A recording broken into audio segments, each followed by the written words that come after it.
यह कहानी है एक बंदर की जो इंसानों की दुनिया में रहते हुए भी उनसे कहीं ज्यादा वफादार और प्यार करने वाला था। किसी गांव में बूढ़ी सकीना अपने पति के साथ रहती थी। सकीना की 3 बेटियां थीं। उसका पति एक मदारी था जो बंदर का तमाशा दिखाकर अपना और अपने परिवार का पेट पालता था। वह अपने बंदर से बहुत प्यार करता था, ठीक अपने बच्चों की तरह। उसने उस बंदर को बचपन से पाला था। मदारी की पत्नी सकीना भी उसे अपना बेटा मानती थी। एक दिन मदारी बंदर को लेकर रोजी रोटी के लिए दूसरे गांव गया। तमाशा दिखाने के बाद जब वह घर लौटने लगा तभी उसे अचानक दिल का दौरा पड़ा और वह जमीन पर गिर पड़ा। बंदर बिलख बिलख कर रोने लगा, मेरे मालिक को क्या हो गया? लेकिन मालिक अब इस दुनिया में नहीं रहा था। मदारी की बीवी सकीना और उसकी बेटियों पर जैसे कोई आफत टूट पड़ी थी। सबका रो रो कर बुरा हाल था। बंदर सबको अपने तरीके से ढांढस बंधा रहा था, लेकिन सबसे ज्यादा परेशान सकीना थी। वह बार बार यही सोच रही थी, मेरी जवान बेटियां हैं, अब मैं उनका पेट कैसे पालूंगी? मेरे तो सिर से छत ही चली गई। चलो और कुछ नहीं, उनका बाप कम से कम इज्जत से 2 वक्त की रोटी तो ले आता था। कुछ दिन बाद सब्र करके सकीना ने तय किया कि वह समोसे बेचेगी और उसका प्यारा बेटा बंदर उसकी मदद करेगा। बंदर उसकी परेशानी को समझ रहा था। उसने सकीना का हाथ पकड़कर जैसे उसे भरोसा दिलाया कि वह बेटे की तरह उसका साथ देगा। सकीना ने इधर उधर से पैसे इकट्ठे किए और समोसे बनाने का सामान ले आई।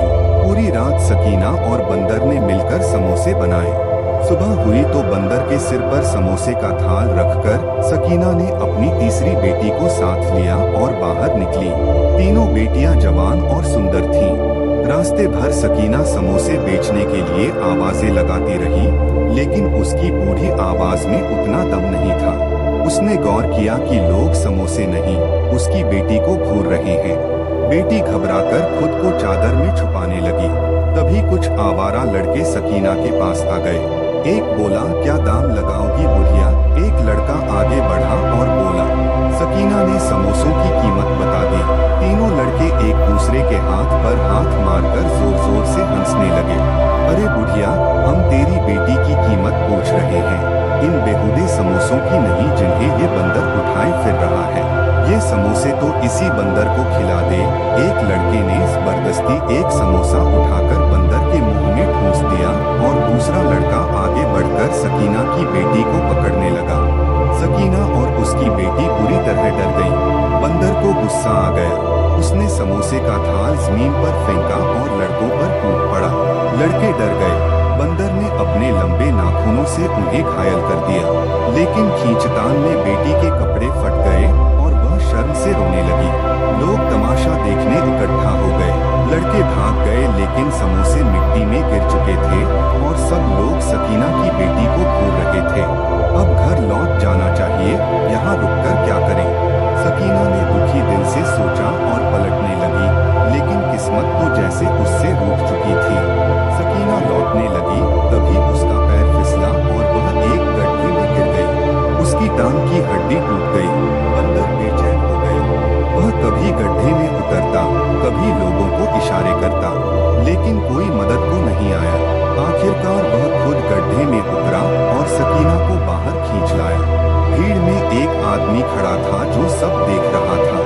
वह आगे आया और बोला, रुको बंदर, इस औरत को कहाँ ले जा रहे हो? बंदर ने इशारे में बताया कि उनका घर पास में ही है।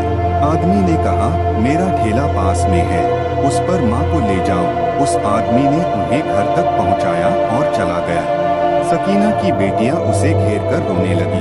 बंदर से उनकी हालत देखी नहीं गई। वह भागकर पास के डॉक्टर को घर ले आया।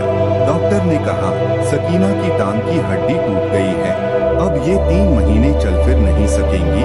डॉक्टर ने मुफ्त में इलाज कर दिया क्योंकि वह सकीना के पति का जानकार था।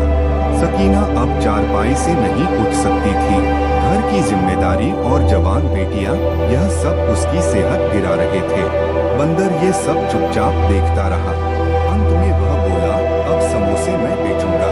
वह रसोई में गया और समोसे बनाना शुरू कर दिए। पूरी रात काम करके उसने थाल सजाया और सुबह घर से निकल उसने बेटियों को इशारे में कहा कि बाहर न निकलें। जैसे ही वह गली में निकला, बच्चे उसका मजाक उड़ाने लगे। अरे देख, बच्चों ने उसे चारों तरफ से घेर लिया। वह एक तरफ हटता तो कोई दूसरा बच्चा उसकी पूंछ पकड़ने की कोशिश करता। खुद को बचाता तो समोसे गिरने लगते। वह बहुत परेशान हो गया। आखिरकार उसने समोसों की थाली जमीन पर रख दी और जोर से दौड़ लगाकर बच्चों को डराने लगा। बच्चे डरकर दूर भाग गए। बंदर इतनी सी कोशिश में हांफने लगा। उसने फिर से समोसों की थाली उठाई और गली की घूमते हुए आवाजें लगाने लगा। लोग उसकी आवाज सुनते तो मुड़कर उसे दिलचस्पी से देखने लगते। अरे ये देखो, कैसा बंदर है जो सिर पर समोसे रखकर बेच रहा है।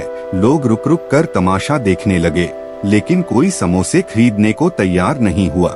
एक छोटी बच्ची ने समोसे देखकर अपने पिता से जिद की, अब मुझे ये वाला समोसा चाहिए जो ये बंदर बेच रहा है। बच्ची ने कहा।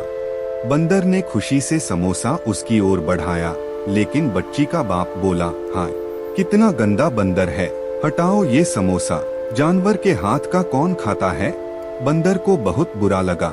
उसकी आंखों में आंसू आ गए। दोपहर हो गई पर एक भी समोसा नहीं बिका। थक हार कर वह उसी बड़े बाजार में पहुंचा जहां कल सकीना के साथ आया था।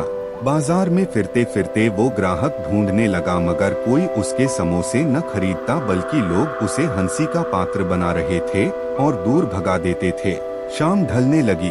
थक हार कर बंदर समोसों की थाली जमीन पर रखकर एक पत्थर के ऊपर बैठ गया। उसकी आंखों से आंसू बहने लगे। आज अगर समोसे नहीं बिके तो घर में पकाने के लिए भी कुछ न होगा। माँ और बहनें भूखे सोएंगी। ये ख्याल बंदर को चैन न लेने देता था।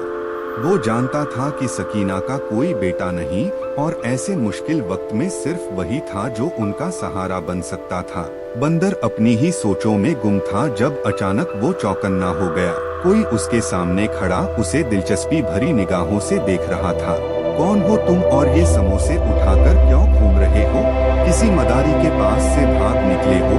एक उच्च दर्जे का कपड़ा पहने व्यक्ति उसके सामने खड़ा था। चेहरे से अंदाजा होता था कि वो बड़ा मालदार आदमी है। बंदर ने झट से समोसों की थाली उसके सामने की और इशारे से बताने लगा, समोसे खरीद लो, घर में खाने को कुछ नहीं है। आदमी की दिलचस्पी और बढ़ गई। लगता है कि तुम कमाई करने के इरादे से निकले हो, मुझे बताओ क्या बात है। उसकी दिलचस्पी देखते हुए बंदर ने इशारों से ही उसे अपने घर के बारे में बताया। आदमी एकदम मुस्कुरा उठा, अरे वाह, तुम तो बड़े कमाल के हो। तुम ऐसा करो, ये सारे समोसे उठाकर मेरी दुकान पर ले चलो। मैं एक मिठाई वाला हूँ और मुझे रोज समोसों की जरूरत होती है।